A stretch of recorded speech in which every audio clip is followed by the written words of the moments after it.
Jarum jam menunjukkan pukul 1:45 dini hari Sabtu 16 Juli 2016.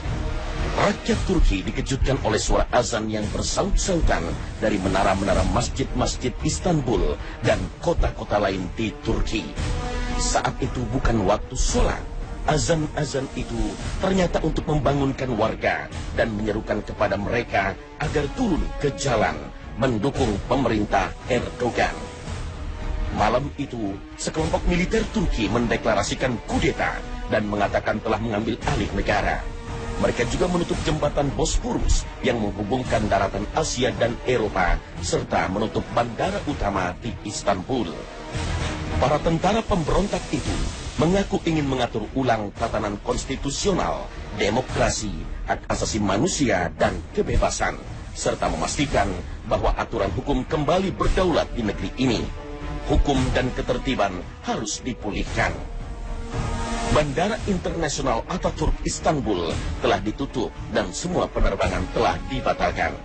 Namun, ternyata Presiden Erdogan muncul di publik lewat aplikasi video Skype yang disiarkan live CNN Turki.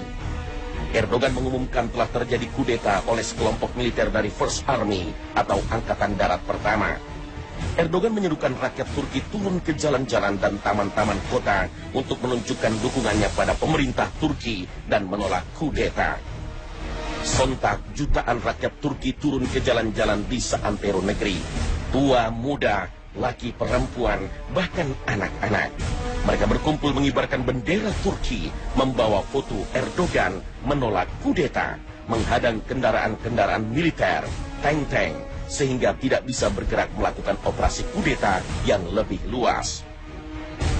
Bandara Internasional Ataturk di Istanbul yang ditutup dan dikuasai tentara kudeta juga diserbu rakyat Turki. Mereka lantas mengusir tentara kudeta dari Bandara Internasional Ataturk.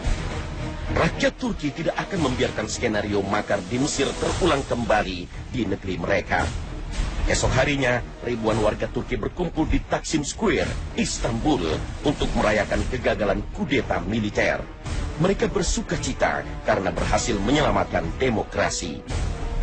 Orang-orang tampak menyusuri jalan-jalan, bersorak, bernyanyi, bertepuk tangan, berteriak, dan membawa bendera nasional. Kaum perempuan dan anak-anak juga ikut merayakan.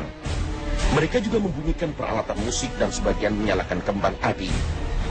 Di media-media sosial juga beredar status berbahasa Arab yang berbunyi, "Mantad amahul jawami' lan taqorohul madafi'." Artinya, yang didukung oleh masjid tak akan tertundukkan oleh meriam. Dari Riyadh, Raja Saudi Salman bin Abdul Aziz pada hari Ahad menghubungi Presiden Turki Tayyip Erdogan untuk mengucapkan selamat atas digagalkannya kudeta militer di Turki. Raja Salman juga mengucapkan selamat pada Erdogan yang berhasil menenangkan Turki kembali. Selain itu, pemerintah Saudi juga memenuhi permintaan Turki untuk menahan atas militer Turki untuk Kuwait yang telah terbang melalui kota Dammam Timur, Arab Saudi.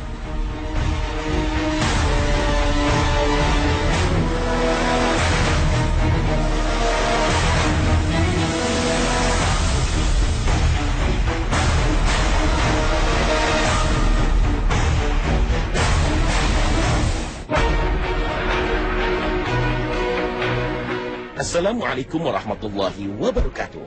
Selamat pagi pemirsa Trans 7. Khazanah, Ensiklopedia Islam Dunia, pagi ini kembali hadir ke hadapan Anda untuk berbagi informasi Islam. Semoga menginspirasi dan menjadi motivasi aktivitas Anda hari ini. Kudeta militer kali ini patut diduga motif di belakangnya adalah keresahan militer terkait haluan politik pemerintah Presiden Tayyip Recep Erdogan yang dinilai berhaluan agamis dan berusaha menghilangkan budaya sekuler Turki yang sudah dianut selama ini. Militer Turki sejak Mustafa Kemal Atatürk mendirikan sebuah republik sekuler menggantikan Khilafah Utsmaniyah Kekhalifan Ottoman, menempatkan diri menjadi pengawal kesekuleran Turki. Sejak mendirikan Republik Turki pada 1923, Mustafa Kemal Atatürk dengan tegas melarang para perwira militer menggeluti politik. Sejak saat itu, militer Turki memosisikan diri sebagai penjaga ideologi sekuler, ideologi yang memisahkan antara urusan pemerintahan dan masalah agama. Oleh karena itulah langkah-langkah besar diambil. Khilafah Utsmani atau Ottoman, kiblat umat Islam dunia yang kekuasaannya menjangkau Asia, Eropa, dan Afrika selama 600 tahun lebih, secara resmi dibubarkan pada 3 Maret 1924. Lalu menghapus kalimat Islam adalah agama negara dari konstitusi. Dengan dasar ini, Turki melarang segala sesuatu yang berafiliasi dengan agama apapun, baik dari sisi politik hingga kehidupan sehari-hari. Sejak itu, semua simbol-simbol keagamaan di luar rumah-rumah ibadah tak boleh ditampilkan. Kementerian Wakaf dihapus dan tugasnya dialihkan ke Kementerian Pengetahuan. Masjid-masjid yang bertebaran di setiap pojok Turki ditutup. Jumlah masjid yang bisa digunakan dibatasi. Hanya boleh ada satu masjid di daerah yang luasnya 500 meter persegi. 2 masjid terkenal yang menjadi simbol kebesaran kota Istanbul ditutup, yaitu Masjid Hagia Sophia diubah fungsi menjadi museum, dan yang kedua, Masjid Al-Fatih diubah fungsi menjadi gudang. Syariat Islam diganti dengan hukum sipil yang diambil dari sistem hukum Swiss, dan penanggalan Hijriah diganti dengan penanggalan Masehi. Mengganti libur resmi tidak lagi Jumat, tetapi hari Minggu. Huruf Arab yang selama ini digunakan untuk menulis bahasa Turki juga digantinya menjadi huruf Latin. Melarang penggunaan huruf Arab dalam mencetak buku-buku, bahkan azan pun harus menggunakan bahasa Turki. Sejak berkuasanya militer yang menganut sekuler ekstrim menyusul kudeta militer, militer melarang perempuan muslim mengenakan hijab atau kerudung di institusi pemerintahan atau universitas. Pada waktu itu, banyak mahasiswi muslim yang berangkat dari rumah dalam keadaan berkerudung, dan setelah sampai di depan pintu gerbang kampus, mereka melepasnya, untuk kemudian mengenakannya kembali saat pulang. Erdogan sendiri mengirim anak perempuannya untuk belajar di Eropa agar tetap dapat mengenakan hijab. Kembalinya militer Turki ke dunia politik dimulai saat tentara menggelar kudeta pertama pada 1960. Saat itu, militer memensiunkan paksa 235 orang jenderal dan 3.000 lebih perwira, menyingkirkan 500 hakim dan jaksa, serta 1.400 akademisi. Kudeta ini memunculkan undang-undang tindakan internal bagi militer Turki yang diterbitkan Komite Persatuan Nasional Turki. Undang-undang baru ini memberi legitimasi bagi militer untuk melakukan intervensi politik jika ideologi sekuler terancam. Sejak itu, setidaknya militer telah melakukan 3 kali kudeta di saat mereka menganggap ideologi sekuler terancam. Maka saat gelombang kebangkitan Islam muncul di Turki pada tahun 1996 yang ditandai dengan kemenangan Partai Islam pimpinan Necmettin Erbakan yang kemudian menjabat Perdana Menteri Turki, militer kembali bertindak. Dengan dalih menyelamatkan ideologi sekuler, militer mengkudeta dan menggulingkan pemerintahan berhaluan Islam pimpinan Necmettin Erbakan. Ideologi sekuler benar-benar seperti tembok baja yang tak bisa disentuh oleh siapapun. Namun semangat Islam yang diusung Erbakan terus bergulir. Salah seorang muridnya, Recep Tayyip Erdogan, dengan cara yang berbeda kemudian mendirikan partai baru hingga berhasil memenangi pemilu dengan menjadi Perdana Menteri Turki tahun 1991 lalu dan menjadi Presiden Turki pertama yang memiliki kewenangan luas. Di tangannya, tembok sekulerisme sedikit demi sedikit terkikis. Simbol-simbol agama mulai dimunculkan. Bahkan semangat untuk mengembalikan kejayaan Kesultanan Utsmani yang pernah berjaya di Turki dan memimpin dunia Islam selama 6 abad kembali dihembuskan dan menjadi identitas kebangkitan Turki.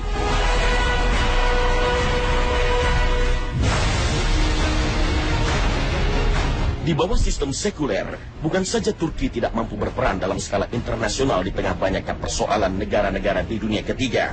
Bahkan juga Turki kehilangan kemampuan terbaiknya dalam mengurus dirinya sendiri. Beberapa koran di era Turki lama memperlihatkan bagaimana kumuh dan miskinnya Turki di bawah sistem sekuler. Kondisi ini disebabkan karena kekayaan bangsa Turki hanya mengalir untuk segelintir elit di Istanbul. Dan kini sejak Turki 1 dekade silam berada di bawah kepemimpinan Perdana Menteri Recep Tayyip Erdogan yang kini menjadi presiden, Turki bangkit secara dramatis. Berturut-turut AK Parti menang dengan jumlah suara mutlak dalam pemilu Turki. Suatu capaian yang belum pernah terjadi sepanjang sejarah Turki lama. Sementara partai-partai sekuler semakin tidak populer.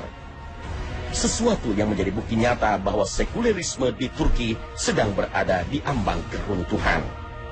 Kemenangan berturut-turut AK Parti terjadi karena Recep Tayyip Erdogan sebagai figur sentral selangkah demi selangkah telah membawa Turki ke arah kebangkitan.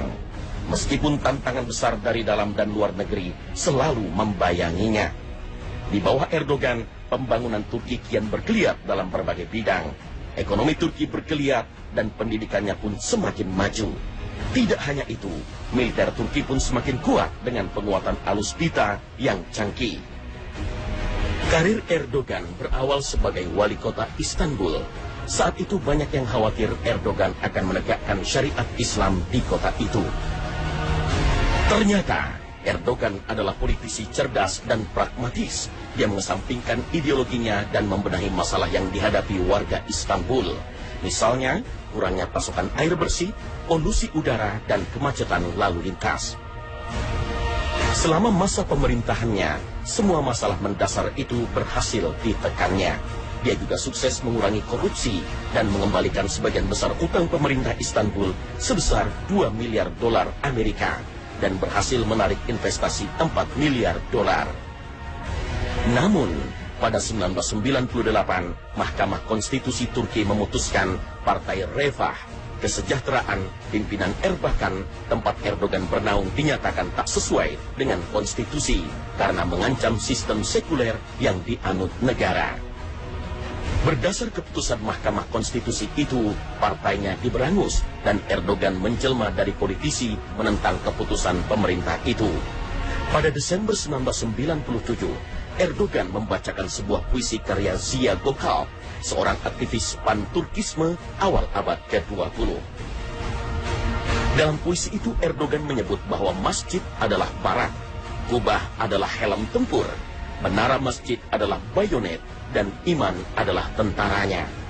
Karena puisi aslinya tidak berbunyi seperti itu, pemerintah menangkap Erdogan karena dianggap memicu kekerasan serta menyuarakan kebencian rasial atau agama. Pengadilan menjatuhkan hukuman penjara 10 bulan. Tetapi Erdogan hanya menjalani selama 4 bulan, mulai Maret hingga Juli 1999. Selain itu, Erdogan juga dilarang berpolitik dan ikut pemilihan anggota parlemen.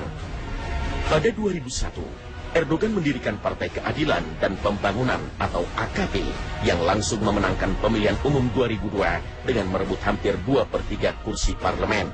Sebanyak 363 anggotanya pun masuk parlemen. Sebelum pelantikan, media massa memberitakan para anggota partainya ramai-ramai mencukur janggut untuk menghindari tuduhan membawa simbol Islam ke gedung parlemen. Turki merupakan negara penganut ekstrim sistem sekuler dan sangat anti dengan simbol-simbol yang dianggap menjurus pada agama. Menjadi Perdana Menteri, Recep Tayyip Erdogan mewarisi kekacauan ekonomi akibat kudeta militer 1997 terhadap Erbakan. Turki dibayangi kekacauan politik. Para politisi tak bisa membentuk pemerintahan yang kuat, sehingga dunia internasional tak mau berinvestasi di Turki. Krisis ini memuncak pada Februari 2001 ketika bursa saham Turki hancur, suku bunga mencapai 3.000% dan nilai tukar lira Turki terhadap dolar jatuh amat drastis. Saat itu, 1 dolar setara dengan 1,5 juta lira Turki. Alhasil, dalam 8 bulan pertama di tahun 2001, sebanyak 14.875 lapangan pekerjaan hilang. Dan Bank Sentral Turki kehilangan 5 miliar dolar Amerika karena banyaknya warga Turki yang menukarkan uangnya dengan dolar. Itulah kondisi ekonomi yang diwarisi Erdogan saat menduduki jabatan Perdana Menteri pada 2002. Sama seperti saat menjadi wali kota Istanbul, Erdogan melakukan hal terpenting, memperbaiki perekonomian Turki. Langkah Erdogan terbukti sukses memperbaiki ekonomi Turki. Saat pertama kali menjadi Perdana Menteri, Erdogan mewarisi utang ke IMF sebesar 23,5 miliar dolar Amerika dan pada 2012 utang tersebut tersisa 900 juta dolar Amerika. Demikian juga dengan cadangan devisa Turki. Pada 2002, Bank Sentral Turki hanya memiliki cadangan devisa sebesar 26,5 miliar dolar Amerika. Jumlah itu meningkat hingga 92,2 miliar Amerika pada 2011. Pada 2012, Turki memiliki rasio utang terhadap GDP yang terendah dari 21 anggota Uni Eropa dan defisit anggaran terkecil dari 23 anggota Uni Eropa. Sejak di bawah Erdogan, Turki baru telah melakukan lompatan ekonomi yang besar dari ranking 111 dunia ke peringkat 16 dengan rata-rata peningkatan 10% per tahun yang berarti masuknya Turki ke dalam 20 negara besar terkuat atau G20 di dunia. Prestasi Erdogan lainnya adalah meningkatkan jumlah universitas di Turki, menambah jumlah bandara, menambah jumlah jalan tol, menambah rel kereta api, dan membangun jalur kereta api cepat. Selain itu, pemerintahan Erdogan juga membangun terowongan Marmaray di bawah Selat Bosporus yang menghubungkan sisi Eropa dan Asia, kota Istanbul. Berbagai keberhasilan ini membuat Turki kini menjadi salah satu negara dengan perekonomian yang diperhitungkan di dunia. Kesuksesan ini pula membuat Erdogan tetap mendapatkan dukungan besar dari rakyat. Bahkan di saat perekonomian Turki menurun pada 2014 dengan angka pertumbuhan hanya 2,9% dan angka pengangguran meningkat di atas 10%. Yakin dengan dukungan rakyat, Erdogan terpilih menjadi presiden pada 2013 dan kemudian memperbesar wewenang presiden yang selama ini hanya sebatas peran seremonial. Langkah besar Erdogan yang paling fenomenal tampak pada upaya meruntuhkan sistem sekuler yang selama ini dijaga dengan ketat oleh militer. Sejak itu, Turki mulai sedikit demi sedikit mencabut berbagai larangan yang terkait dengan simbol-simbol agama. Puncaknya terjadi pada 2013. Erdogan mencabut larangan mengenakan jilbab di ruang publik dan institusi pemerintahan. Juga berupaya untuk melarang minuman beralkohol. Simbol-simbol kekhalifan Utsmani yang dihilangkan oleh sistem sekuler kembali dihidupkan. Bahkan, semangat kekhalifan Utsmani dijadikan sebagai identitas Turki baru.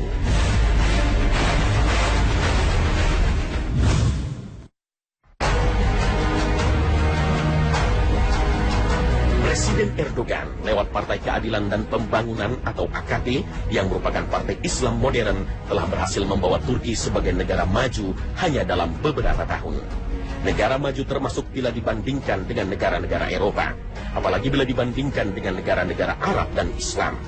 Dan keberhasilannya itu, seperti sering dinyatakan oleh Erdogan, tidak terlepas dari identitas Islam yang pernah disandang oleh kekhalifahan Utsmani.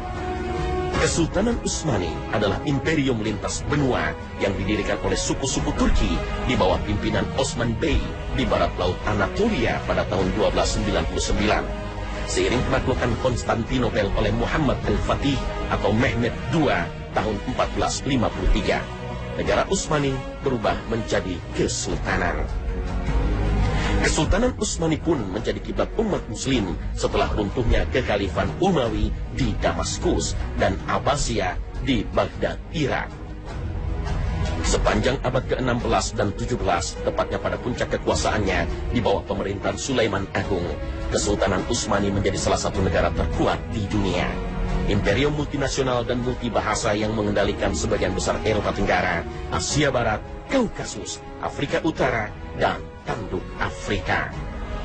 Dengan Konstantinopel sebagai ibu kotanya dan kekuasaannya atas wilayah yang luas di sekitar cekungan Mediterania, Kesultanan Utsmani menjadi pusat interaksi antara dunia timur dan barat selama lebih dari 6 abad. Kesultanan ini bubar pasca Perang Dunia Pertama. Pembubarannya berujung pada kemunculan rezim politik baru di Turki, serta pembentukan Balkan dan Timur Tengah yang baru, hingga melahirkan Turki modern. Turki baru yang menghilangkan simbol-simbol agama dan Kesultanan Utsmani. Dari sinilah Turki menjadikan simbol-simbol kejayaan Turki Utsmani untuk diadopsi bagi negara dan pemerintahan modern. Misalnya, Presiden membangun istananya yang megah di Ankara. Para pengawal dan tentara di istana berpakaian ala militer Turki Utsmani. Presiden Erdogan bahkan dalam salah satu kesempatan menyebut orang-orang Turki sebagai generasi Utsmani, mengingatkan Yahudi bahwa sebenarnya yang menyelamatkan mereka dari tragedi Holocaust adalah Imperium Utsmani. Di hadapan Presiden Israel Shimon Peres, Erdogan dengan tegas menyatakan, "Tidakkah engkau ingat ketika bangsa Yahudi mengalami tragedi pembantaian di Spanyol pasca jatuhnya negeri Islam di sana? Juga ketika orang-orang Yahudi diusir dari Eropa di abad pertengahan." Menteri Luar Negeri Turki bahkan pernah menegaskan akan identitas Utsmani. Bahkan dalam kesempatan lain, Menlu Turki pernah ditanya tentang kedekatan Turki dengan beberapa negara Arab. Dengan tenang ia menjawab, Turki bisa menjadi orang Eropa di Eropa dan menjadi orang Timur di Timur, karena kita adalah kedua-duanya. Sikap Erdogan walk out dari Forum Ekonomi Dunia di Davos setelah adu mulut dengan Presiden Israel Shimon Peres mengenai konflik Gaza mendapat dukungan luas dari publik Turki. Karena sikap-sikapnya itu tidak aneh bila lawan-lawan politik Erdogan, baik di dalam negeri maupun di luar negeri, menuduhnya ingin mengembalikan Turki ke masa kekhalifahan dulu. Erdogan juga dikritik lantaran sikap dan kebijakannya dianggap telah menggerogoti sistem sekuler negara dan mengembalikannya pada Islam, seperti pada masa Utsmani. Puncaknya terjadi kudeta yang dilakukan oleh sekelompok militer penjaga sistem sekuler pekan lalu.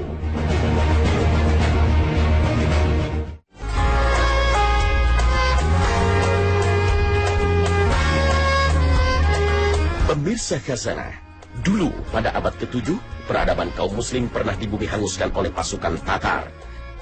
Tetapi tidak lama setelah itu, hati Tatar yang keras malah tertaklukkan oleh orang-orang yang dijajahnya. Di negara komunis Uni Soviet, agama pernah diharamkan. Namun setelah Uni Soviet tumbang, agama tetap hidup dan berjaya. Di Turki selama 80 tahun, sistem sekuler dipaksakan. Namun agama tetap hidup dan memberi penghidupan. Allah berfirman, mereka hendak memadamkan cahaya agama Allah dengan mulut ucapan-ucapan mereka. Tetapi Allah tetap menyempurnakan cahayanya. Al-Quran Surah As-Saff ayat 8. Terima kasih atas perhatian Anda. Wassalamualaikum warahmatullahi wabarakatuh.